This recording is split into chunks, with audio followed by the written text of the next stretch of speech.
রাধে বন্ধুরা, তোমরা সবাই কেমন আছো? আশা করছি তোমরা সবাই ভীষণ ভালো আছো। আমরাও কিন্তু বেশ ভালো আছি। আজ হলো শনিবার, তোমাদের সবাইকে সাথে নিয়ে আজকের ব্লগটা শুরু করলাম।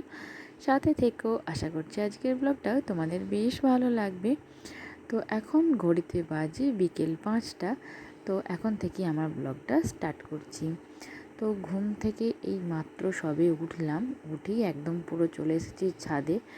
আর ছাদের এই ভিউজটা ছিল একদম অসাধারণ, কেননা আজকে বিকালে অনেক দিন পর বলতে পারো ছাদে এসেছি। ঠিক যেমন ভোরবেলার আকাশটা থাকে সূর্য ওঠার সময়, ঠিক তেমনই সূর্য ডোবার সময়ও কিন্তু দেখতে অসাধারণ লাগে। মানে প্রকৃতির সৌন্দর্যটা এক যেন অপরূপ রূপ। চারিদিকে পাখির কলরব। তো পাখিরা যখন বাসা ছেড়ে বেরিয়ে যায় তখনও ঠিক এরকম ডাকাডাকি করে। আবার যখন সারাদিন এদিক ওদিক খাবার খুঁজে যখন বাড়ি ফেরে ঠিক তেমন একইভাবে কলরব করে ওঠে। তো এদিকে ছাদময় ছিল শুকনো জামা কাপড়, হাড় ছিল মুড়ির চাল। তো বড় মা ওই মুড়ির চালগুলো, মানে 50 কেজি মুড়ির চাল আজকে নুন মাখিয়ে ছাদে মেলা হয়েছে। তো আজ তো মোটামুটি ভালোই রোদ হয়েছিল সারাদিন, চালটা কিন্তু শুকিয়ে গেছে। তো ওখান ছাদ থেকে নেমে এসে এদিকে ফরচুনের যে 5 কেজি প্যাকেটটা ছিল, তো সেই প্যাকেটের আটাটা এই কৌটোটার মধ্যে ঢেলে দিলাম। দিয়ে আজকে রাতের জন্য আটাটা এখন মেখে রাখবো। তো ভালো করে, মানে রুটি করার আটাটা না একটু নরম করে মাখলে বেশ রুটিগুলো ফুলকো ফুলকো এবং কি বলতো খুব নরম হয়। তো ভালো করে এথিলটা আর কি থেসে মেখে রাখছি। আর কি বলতো, আজ তো শনিবার, শনিবারে না ওই পরোটাই বেশিরভাগ হয়, কিন্তু আজকে রুটিটাই হচ্ছে। তো ভালো করে দেখো, আমি নরম করে আটাটা মেখে নিয়েছি। এরপর কি বলো তো, খানিকক্ষণ ওই একটা জায়গা কিছু চাপা দিয়ে রেখে দেব। তো যত মানে রুটিটা ঘামবে তত কিন্তু রুটিটা বেশ ভালো নরম হবে। তো এটা এখন রেখে দিয়ে এরপর অন্য কাজ। তো তোমাদের দাদাভাই আজকে বাজার থেকে এই 25টার মতো ম্যাক্রোনির প্যাকেট এনেছিল।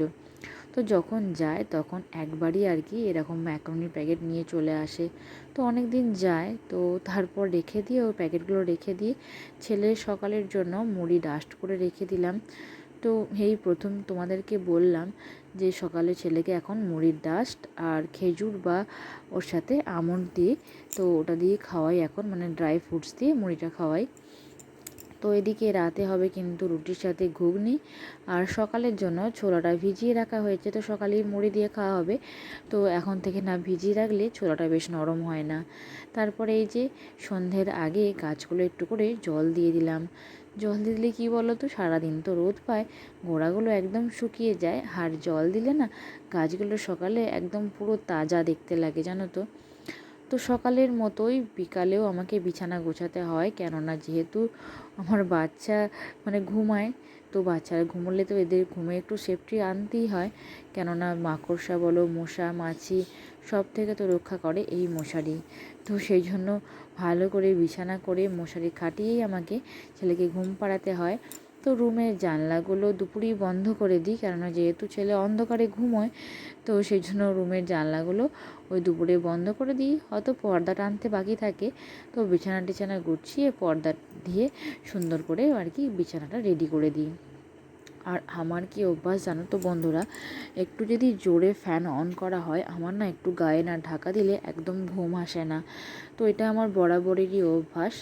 তো যাই হোক, ব্ল্যাঙ্কেটটা ওই জন্যই আমাকে দুবারই গুছোতে হয়, সকালে এবং বিকালে। তো বালিশ বিছানা পাশ বালিশ সব কিছু গুছিয়ে নিচ্ছি। তো অন্য সবারই বিছানায় তো ওই 2টি করে বালিশ, কি জোর 3টে বালিশ আর একটি পাশ বালিশ থাকে, কিন্তু আমার বিছানায় তো শুধু বালিশ আর পাশ বালিশ নয়, কাঁথা, অয়েল পেপার এবং এক্সট্রা আরও অনেক বালিশ রাখতে হয়। তো তোমাদের দাদাভাইয়ের মোটামুটি 2 কি 3টে বালিশ লাগে, কেননা ওর এই হাত উপরে করে শোয়া অভ্যাস আর মশা কামড়ে দেয়। তো সেই জন্য মাথায় গোড়ায় 2টো বালিশ দিতে হয় এবং পায়ে একটা বালিশ দিতে হয়। তো তোমাদের দাদাভাইয়ের তো মোটামুটি 3টে 4টে বালিশ লেগে যায়, আর আমার ছেলেরও তাই 2টো পাশ বালিশ, 2টো মাথার বালিশ এসব লেগে যায়। তো সেই জন্য অনেক কিছুই গোছাতে হয়। বিছানাটা গুছিয়ে নিয়ে এরপর বিকালে একটু চুলের কেয়ার। তো আমি এখানে যে একটা আদিবাসী তেল হয় না, তো এই তেলটা না খুব ভালো, জানো তো, আয়ুর্বেদিক তেল। তো এটা চুলের পক্ষে খুব উপকারী। আর কি বলো তো, এটা ব্যবহার করলে না চুল খুব ঘন এবং কালো হয়। তো আমার তো ছেলে হওয়ার পর চুলটা খুব পাতলা হয়ে গেছে উঠে উঠে। আর কি বলো তো, চুলের যত্ন তো একদমই নিতে পারিনি। তো সেই জন্য আমি একটু বিকালবেলায় সপ্তাহে 3 দিন এই তেলটা ব্যবহার করি এবং শ্যাম্পু করার পরপরই। তারপর চুলটা স্নান করার সময় ধুয়েও দিই। তো এদিকে দেখো, আমি ভালো করে চুলটাকে ফেরে মানে প্রত্যেকটা গোড়ায় গোড়ায় তেলটাকে দিয়ে তারপর চুলটা ভালো করে আঁচড়া নিচ্ছি। আর দেখবে, চুল আঁচড়ানোর আগে যদি তেল দিয়ে দিই তাহলে কিন্তু চুলটা বেশ ভালো মসৃণও হয় এবং চুল ওঠেও কম এবং ছাড়ানোর সময় জোরটাও কম থাকে। আর আরেকটা কথা তোমাদের বলি বন্ধুদের, যে চুল কিন্তু স্নান করার পরপরই চুল একদমই আঁচড়াবে না, কারণ ভিজে চুলের গোড়া নরম হয়, এতে কিন্তু চুল অনেকটাই বেশি উঠে যায়। তো আমি তো একদমই আঁচড়াই না। তো তোমরা এটা করে দেখতে পারো, যাদের চুলের বেশি উঠে যেতে মানে সমস্যা আমার মতো, তারা এটা অবশ্যই করতে পারো। তো এদিকে চুলটা ভালো করে বেঁধে নিলাম এবং কি বলো তো, রাত্রে শোয়ার আগে পর্যন্ত এভাবে চুলটা বেঁধে নিলে না চুলটা বেশ মানে বেশ ভালো থাকে। তো এরপর একটা উইপস দিয়ে ভালো করে মুখটা মুছে পরিষ্কার করে নিচ্ছি। তো মুখটা কি বলো তো, সারাদিন তো মুখের ওপর অনেক ধকল যায়, সেই যে সকাল মানে স্নান করার পর থেকে তো আর স্কিনের যত্নই নেওয়া হয় না। তো সেই জন্য বিকালবেলায় একটু সময় করে চুলের আর স্কিনের যত্ন নিয়ে নিই। তো এদিকে দেখো, সন্ধ্যা হয়ে গেছে, আমি ঠাকুর ঘরে ঠাকুর প্রণাম করতে চলে এসেছি। তো সন্ধ্যা দেখানোটা বড়মাই করে আর কি প্রত্যেক দিনই। তো এদিকে আজ তো ছিল শনিবার, সেই জন্য গানের মাস্টারও এসেছিলো, মানে গানের স্যার এসেছিলো গান শেখাতে। তো স্যারের জন্য আর কি চাটা বানালাম। তো চা বানিয়ে এরপর স্যারকে দিয়ে দেব। তো প্রত্যেক শনিবারই গানের স্যার গান শেখাতে আসে। তো তোমরা নিশ্চয়ই আমার অনেক ব্লগে দেখেছো যে আমি শনিবারে হয়তো হারমোনিয়াম কি মেয়ের গানের সরঞ্জামগুলো রেডি করি।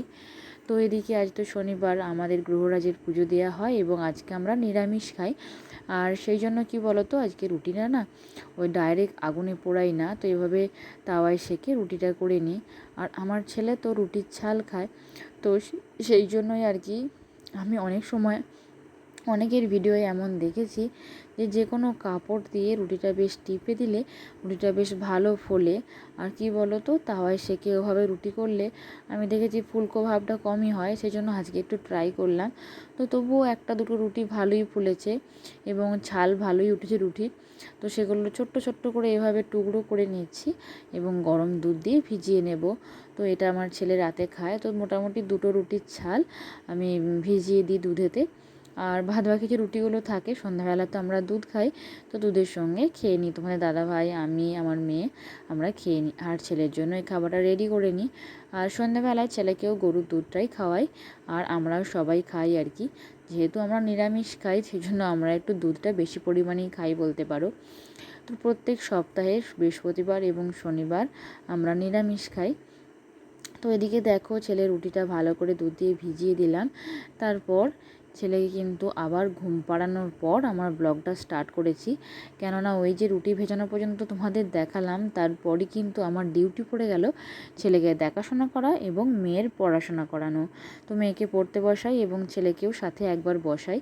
তো ছেলে তো বেশিক্ষণ পড়তে চায় না, এদিকে ওদিকে ছোটাছুটি করে, ওর দেখাশোনা করতে হয়। ততক্ষণ পর্যন্ত ব্লগটা বন্ধই ছিল বলতে পারো, ভিডিও অন করতে তো পারবোই না ছেলের সামনে। তো এদিকে দেখো, আমি ছেলেকে ঘুম পাড়িয়ে দিয়ে ড্রেসিং টেবিলটা একটু মুছে পরিষ্কার করে নিই। সকালবেলায় তো এত কাজের ঝামেলা থাকে, একটু মোছা বাগানা করব তারও অবসর পাই না। তো সেই জন্য ছেলেকে ঘুম পাড়িয়ে দিয়ে কিন্তু হাতে অনেকটাই সময় পাই। তো সেই সময়টা একটু বাড়িঘর পরিষ্কার পরিচ্ছন্ন করার কাজে লাগিয়ে দিই। তো ড্রেসিং টেবিলটা তো ছেলের জন্য দেখো পুরোটাই ফাঁকা, কোনো জিনিসপত্র নাই, শুধুমাত্র ওই যে চুলে ক্লিপগুলো আটকায় সেগুলোই থাকে। তো এদিকে শোকেস আলমারির কাঁচটা মুছতে মুছতে খেয়াল করলাম এদিকে যে কাঁচের গার্ডটা লাগানো ছিল সেটা যেন খুলে গেছে। তো তোমাদের দাদাভাই তখন বাড়ি চলে এসেছিলো বাজার থেকে।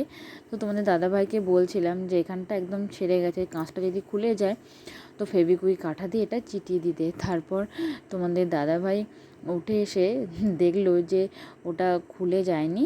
তো মেয়ে কী করেছে, পাকামো করে কোনো সময় হয়তো এটা নুখে করে ছাড়িয়েছে। তো এটা আবার রবারের মতো লাগিয়ে দেওয়া যায়। তো যাই হোক, আমি তো খুব ভয়ই পেয়ে গিয়েছিলাম, ভেবেছিলাম হয়তো কাঁচটা যদি খুলে পড়ে যায়। তো কি বলো তো, এসব জিনিস তো খুব শখের এবং এগুলো কি বলো তো খুব যত্ন করে রাখতে হয়। তো আমি তো এইগুলো প্রায় প্রত্যেক দিনই বলতে পারো মোছামুছি করি কলিন দিয়ে। এছাড়াও কি বলো তো, দেখবে যেগুলো বাইরের জিনিস সেগুলো এমনি প্রতিদিনই ধুলো পড়ে যায়। তো যাই হোক, মোছামুছি বাগানোর কাজ সেরে রাতের খাওয়া দাওয়ায় বসে পড়েছি। আজকে রাতে মেনু ছিল ঘুগনি, আর ছিল রুটি আর মিঠাই। খাওয়া দাওয়া সেরে এরপর রাতে ড্রাই ফ্রুটস ভেজানোর পালা। তো প্রতিদিন রাতেই এটা আমাকে করতেই হয়। তো খেজুরের কৌটোটার মধ্যে খেজুরটা ফুরিয়ে এসেছিলো, সেজন্য আবার পুড়ে দিলাম এবং ছেলের জন্য প্রতিদিন রাতে 2টো করে খেজুর বীজ ছাড়িয়ে এভাবে ছোট্ট ছোট্ট করে পিস করে ভিজিয়ে দিই। তাহলে এটা নরম হয়ে যায়, সকালে একটু সেদ্ধ করে আর যে মুড়ির ডাঁশটা করে রেখেছিলাম ওটা দিয়ে সকালেই ছেলেকে ব্রেকফাস্টটা করাই। আর এদিকে আমাদের জন্য কাজু, আমন্ড আর কিশমিশটা ভিজিয়ে দিই সকালের জন্য। তো এটা আমার রোজকার রাতের কাজ বলতে পারো। তো এই ভিডিওটা করতে করতে মানে এডিট করতে করতে আর কি আমি একটা জিনিস তো ভুলেই গেছি। তো আজকে জিরের জলটা ভেজাতে ভুলে গেছিলাম। তো যাই হোক, পরের দিন ভিজিয়ে দেবো। তো সব দিন তো সবটা হয় না। তো এদিকে রাতের বিছানা কমপ্লিট হয়ে গেছে, যেহেতু ছেলেকে ঘুম পাড়িয়েছি। আর এদিকে আমিও দেখো ফ্রেশ হয়ে নিয়েছি। তো সারাদিনের যে ধকল মানে কাপড় বা যাই কিছু পরে থাকি আর কি, শাড়ি হোক নাইটি হোক, সেটাকে ফ্রেশ হয়ে মানে চেঞ্জ করে দিই, ফ্রেশ হয়ে রাতে ঘুমাতে যাই।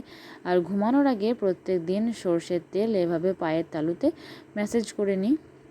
এদিকে নাইট ল্যাম্প জ্বালিয়ে দিলাম। তো সকল বন্ধুদের জানাই গুড নাইট, শুভরাত্রি, রাধে রাধে।